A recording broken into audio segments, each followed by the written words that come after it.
Hi, I'm Tami Heim, and I'd love to share a part of my story with you. At a very early age, my Hungarian grandmother repeatedly told me that I was born to influence and lead others. She exhorted me to dream big. She loved God and wanted me to love him too. I fell in love with the idea of God and was enthralled by her devotion to him. But it wasn't until later that I fully understood. On my 7th birthday, I decided it was time to dream big. My family didn't have much compared to everyone else we knew. But I reasoned that if I was born to influence and lead, my ability to redirect the story of my life was within my control. I was on a mission, and there was no turning back. That was the start of a 15-year vision quest. The day after college graduation, I returned home to unpack my bags from school, only to repack the appropriate items for my new career, fully expecting that my big dreams were unfolding. I could not stop processing what was going to be possible for me when I was entirely in control of my own destiny. But then my thoughts returned to the last 45 days on campus. After 4 years of faithfully attending 7:30 a.m. Mass on campus, I slept in. Feeling guilty, I was compelled to go to church during the off hours. I imagined I could go in and talk with God about what was ahead for me, not seeking his permission, but perhaps receiving a divine thumbs up regarding my big plans. The church was empty, dark and quiet. I felt painfully alone. I left the church after an hour and went into the campus bookstore. I purchased a Bible, and it was unexpected and an uncomfortable transaction because for me, Bibles were just the book where you store all the family dates that you might have difficulty remembering later in life. Then I walked to the library stacks and settled in for a long read. This practice consumed me during my last 45 days on campus. Fully present again to my unpacking and packing task, I felt an unexpected rush of new emotions derailing me from productivity and disrupting my focus on the future. I felt an urgent need to speak to my brother. So I found him in the garage where he was searching for a pair of needle-nose pliers.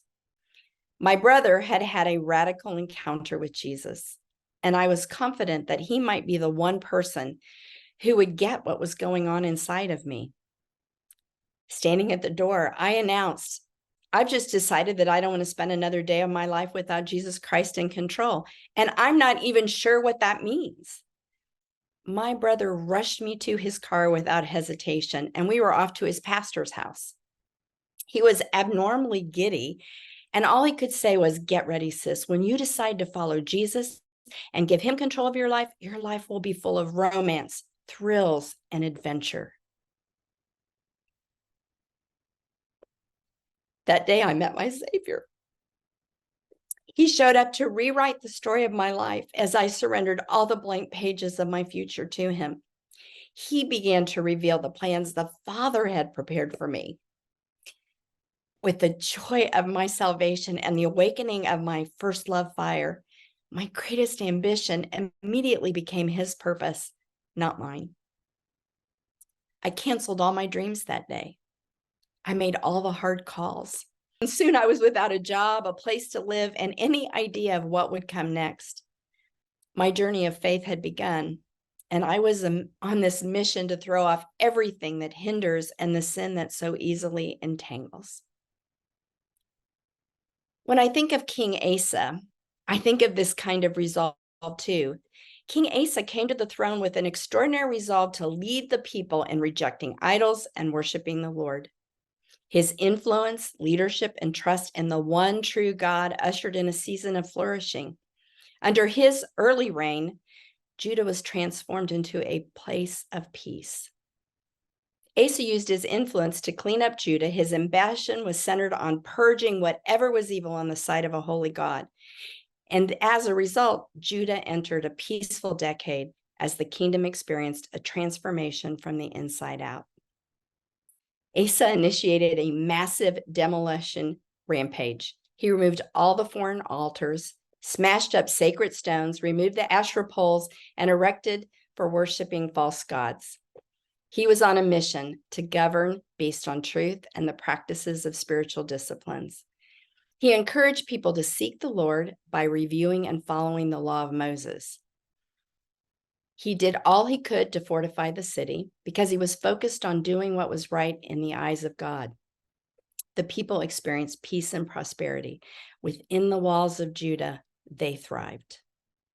Because of Asa, Judah was ready for whatever battles might come their way, including the day Zerah, the Ethiopian, marched against them.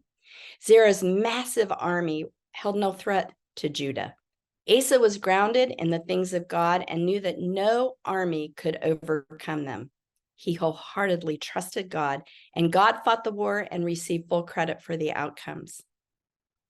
In the early days of my salvation, my brother and I camped together in the Word.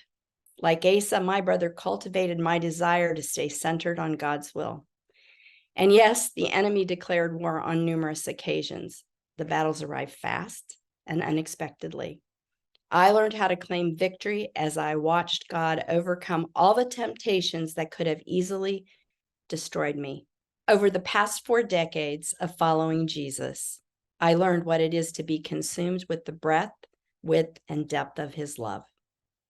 I know the thrills of experiencing his holy presence and power every day. And finally, I know what adventures await when I say yes to God before I know what will be required. In God alone I trust, and it is his influence that flows through me. Let's take a moment to reflect. Have you experienced a time when God redirected your life from your path to his path? Where were you headed before? And what changed? Have you seen God work in your life when you surrendered your future plans to him? Let's take a moment and imagine. Perhaps you're in a season now where God is asking you to release control of your own life and surrender your plans to him. Consider whether you're ready to give God that control. While praying, maybe open your hands up to God and offer to him what he's asking you to give. For connection and encouragement, visit everywomans-story.com.